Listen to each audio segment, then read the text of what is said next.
为什么李世民那么多厉害的手下会死心塌地的跟着他？看看李世民攻下洛阳后是怎么处理战利品的，就会有答案。把金银绸缎都分赏给将士们。殿下，秦王府不留点吗？不留。是。尉迟敬德，在。御马厩你看过了吗？我看过了。怎么样？啊，上马有12匹。好，如果我把这些好马都给你，那太好了。你太好什么呀？我说把好马都给你，我怎么办？这话把尉迟敬德搞得十分尴尬。尉迟敬德没办法，只好说：“殿下拿就好了。”怎料李世民下一句话却是：“赏尉迟敬德上马10匹。”谢元帅。这样有趣又无私的领导怎能让人不爱？况且李二每次打仗都是第一个冲在最前面，打了胜仗后又愿意把金银财宝分给手下的员工。有这样的领导，哪个手下不愿为他卖命？这也为之后的玄武门之变打下了坚实的基础。如今李世民攻下了洛阳城后，正忙着安抚灾民，而另一边的长安宫内，李渊得知世民打了胜仗，而且还一战秦二王，可他心里却是喜忧参半。喜的是大唐从此统一了中原，忧的是李二的功劳太大，李渊不知该如何赏赐他。裴寂建议直接多封10亿，多给钱财就可以。不料李渊却突然冒出一句：“我要是李二郎为太子。”裴寂明显吃了一惊，废立太子可是大事，这可不能太过草率就决定，否则将会引出莫大的祸乱。裴寂的话虽在理，可还是没能动摇李渊的废立之心。他觉得李建成之所以能当上太子，是因为他是长子。可是太子是立长还是立贤，这始终是我的一块心病。李渊知道李建成也有他的过人之处，但和世民比起来，确实是李二要更出色一些。毕竟这大唐的半壁江山都是他打下来的。裴寂再次反驳道：“陛下之所以看不到太子的能力，那是因为你把有功劳的事情都交给秦王去做。依臣看来，秦王杀气太重啊！战争时期是个带兵打仗、值得信赖的统领，可现在天下平定，秦王的能力也就到此为止了吧。”李渊听完也觉得裴寂说的也有点道理，这才打消了废立之事。可他反而对李二不放心了，毕竟世民战功太大，在军中的威望又达到了鼎盛，而他既不缺雄心壮志，又手握重兵在外。倘若二郎被洛阳花花世界迷失了眼，就此占据洛阳称帝，那自己这个老爹岂不是很尴尬？于是他决定派个人去洛阳看看情况。裴寂听后当即表示：“派的这个人既要是陛下的心腹，又要能向陛下报告洛阳的情况，又不会让二郎感觉到压力。”于是裴寂建议让他最疼爱的妃子张婕妤前去。李渊一想，上次他和我睡觉时还说过要去洛阳7日游，于是老李决定让他前去。但好事讲究成双，让张婕妤和尹德妃一起去，也好有个伴儿。很快这俩娘们便赶到了洛阳，而见面第一个问题就问洛阳没有发生抢掠吧？还好，进城之后我下令军事戒严，防止抢劫。随后第二个问题，这洛阳宫的珍宝都在吧？在，都已登记在册。这登记在册的意思是能动啊，还是不能动啊？有的能动，有的不能动，陛下有敕令。张婕妤嚣张地表示他们可是奉旨前来，所以这些东西不管能不能动都得看看。说白了也就是想要趁机搜刮一番。鉴于两人是老爹的宠妃，李世民也不好拒绝，于是就想派人陪着他们一起前去。张婕妤听后却十分不乐意，你要带人看到我还怎么搞宝贝呢？于是一个眼神，齐王李元吉顿时心领神会，当即接下了这陪小妈逛宝库的任务。一路上几人也是有说有笑。李元吉表示这1年里自己一直在外面打仗，都快忘了长安是什么样子了，就连澡都没有洗痛快过。那我可得离你远一点。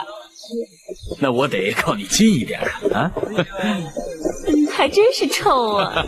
看着李元吉当街调情他小妈的举动，便不难看出他们私底下的关系肯定不正经。转眼李元吉便将2位小妈带到了库房，准备办正事，可不料被门口守卫直接拦住。他表示要进库房必须有秦王的手令，否则一律不准进。在2位小妈的面前被啪啪打脸。17岁的李元吉岂能受得住这个气，便直接硬闯了进去。见侍卫想动兵器，他当即拔剑，二话不说将1名守卫砍倒在地，随后潇洒地转身邀请2位小妈进殿寻宝。而从倒地的士兵可以看出，李世民在军中的威望有多高。没多久，他们便把洛阳皇宫里的奇珍异宝往外咔咔一顿搬。这时李世民带着一众心腹也视察到了这边，于是询问这是什么情况。可小妈竟然这么说：为陛下挑了些东西。登记了吗？怎料这个女人根本不鸟李世民，看着张婕妤如此傲慢，此时的李世民虽然很不爽，但也只能强忍着。谁让他们都是老爹给自己找的小妈呢？只能眼睁睁看着他们把好东西搬走。秦王，张宜妃可真是好眼力啊，好东西都被他拿走了。陛下真是没选错人啊。而他们走后，李世民才发现一名守卫竟然受伤了，这让李二彻底怒了。你跟我摆长辈的谱，我可以不跟你计较；你搬走我的宝贝，我也可以不跟你计较。可伤我将士那是绝对不行。于是让手下把老四给叫了回来。齐王，你为什么要伤害卫士？亲王，我是齐王，不需要说什么理由，我只知道他们挡着我的路。他们在执行我的命令。李世民随即问受伤的士兵，刚才有没有说不让别人进视他秦王的命令？不料李元吉却说他没听见。即便他们有你的令在身，但我陪的是陛下的人，所以你这个令也大不过咱老爹吧。李世民被这么一怼，一时间也是哑口无言，因为理论上没毛病。于是李二就拿宝贝做文章，他表示洛阳皇宫的宝贝都是按照陛下的敕令封存押送回长安，任何人无权擅动，谁让你给他们带走的？陛下亲自派来了人，他们要拿什么东西，我们管得了吗？好，宣灵在。殷德妃和张婕妤拿走的东西登记画押。是。为了替下属出这口恶气，李世民一下就把李元吉和后宫都给得罪了，而这也为日后的宫廷纷争埋下了祸根。另一边的房玄龄和长孙无忌按照李世民的吩咐，正在整理前朝档案，可此时的他们却开始担心自己的未来。毕竟自古以来都是以武开国，如今这天下太平了，也到了弃武修文的时候了。如此一来，咱们秦王府该何去何从？我们的将来又在哪里呢？我们是王府之臣，王府的命运就是我们的命运啊！两人的交谈涉及到了一个很隐晦的政治问题。李世民和附庸秦王府之臣早已荣辱与共，李世民的前途就是他们的前途，他们浴血拼杀到今天，为大唐统一中原立下了不世功勋，自然不甘心将胜利的果实拱手相让。而李世民在军中过高的威望已经威胁到了皇权，这是每个统治者都无法接受的事情。所以与其说是李世民与李建成的夺嫡之争，不如说是功臣集团与皇权的斗争。依我看来，秦王有平天下之志，更有治天下之能。我想天命不该就此作罢。你这话说到我心里去了。不过新的问题又来了，那该如何让秦王有治天下之心呢？而这时的长孙无忌突然想到一人，那就是曾经当过李密和王世充老师的王远之，而且他还断言过两人虽称帝但必败的结局，可见王远之必有过人之处。虽说天命不可预，不过这舆论还是有用的。随后两人一拍即合，便领着李世民来到了道观里。岂料还没进门，道士的声音就传了过来：你们当中有一位圣人，敢问难道是秦王吗？秦王应该爱惜自己。你这是什么意思？天子不可以冒险于万一，要自爱。你说秦王是天子？秦王是太平天子，天下将因秦王为天子而太平。这种话让人知道了就是谋反，不可再说了啊！李世民虽表面在责备他们，但是内心已然发生了变化。或许以前的秦王只知道冲入敌阵杀得痛快，但今天道士的话，就像是在李世民心中种下了一颗帝王的种子。而接下来李渊对他的赏赐，就如同是滋养他的肥料。秦王的功劳那是太大，我封他什么都显不出他的功劳。我赐你为天策上将。李世民虎牢关一战，秦双王为大唐立下不世之功。李渊为了犒劳自己这位好儿子，于是特赐予他富贵权3样赏赐。首先赏赐的便是无尽的财富。我要赐秦王3个铸钱炉，随他的意，铸多少都可以。简单来说，就是赏赐李世民3个印钞机，而且印出来的钱完全合法，让李世民轻松实现财富自由。谢陛下，富是富，我还要赐你贵。我赐你为天策上将，位在亲王公爵之上，3公之2的司徒，增邑到2万户。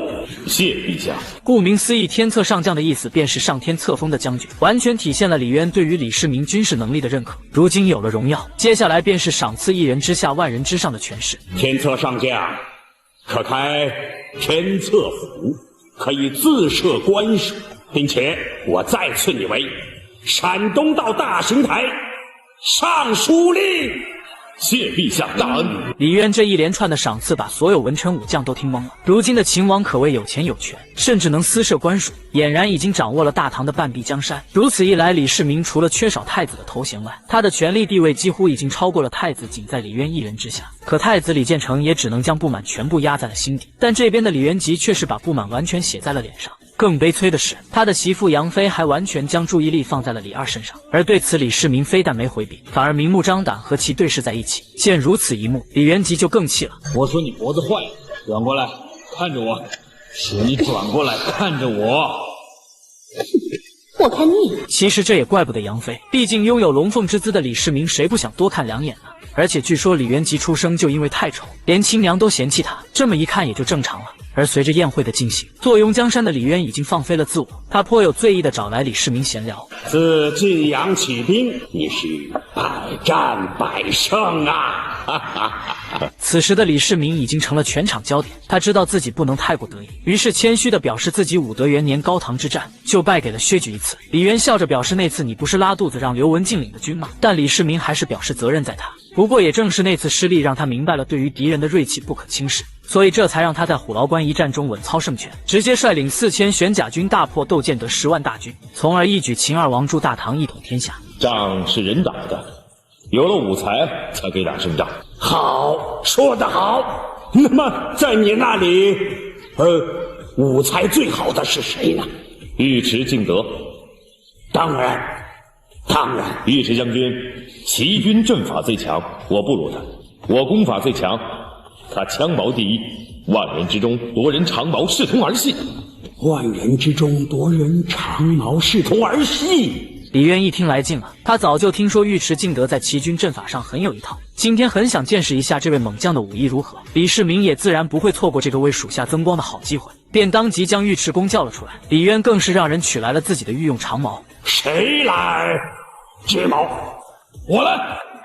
李元吉当即起身就要试试尉迟恭本事，回想上次他把尉迟敬德踩在脚下百般羞辱，自认为这次也会轻松拿捏，正好也打一下李世民的脸。